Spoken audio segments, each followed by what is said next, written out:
ஏல அந்த கருப்பட்டிய உடைச்சு கொண்டா. ஏம்ல? எங்க கோயில்ல அப்படிதான் இடிச்சுதான் போட்டாவ. நம்ம அப்படியே போடுவோம்ல, தண்ணியில போட்டா கரைஞ்சிரும்ல. ஆமால, சரி எடுத்து அப்படியே உள்ள போடு. இல்ல போட்டா போடு போடு. விட்டுரு. ஏன் அருணு, இல்ல நல்லா செய்யறல.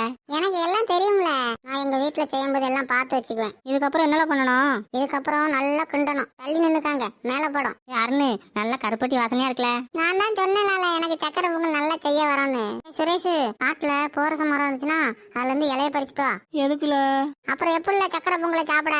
அதுல வச்சுதான் சாப்பிடணும். வேற ஏதாவது இலை இருந்தா எடுத்துட்டு வாப்போ. எட்டு வரம்ல. நல்ல இலையா பறிச்சுட்டு வாழ.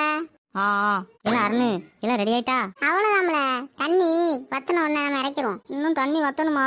ஆமால, இதுக்கப்புறம் அடுப்புலயே கிடக்கணும். அது தண்ணி வத்தின அப்புறம் தான் நம்ம சாப்பிட முடியும். இதுல தண்ணி எல்லாம் வடிக்க முடியாது. தண்ணியை வடிச்சோம்னா இனிப்புலாம் போயிடும். அப்படியா?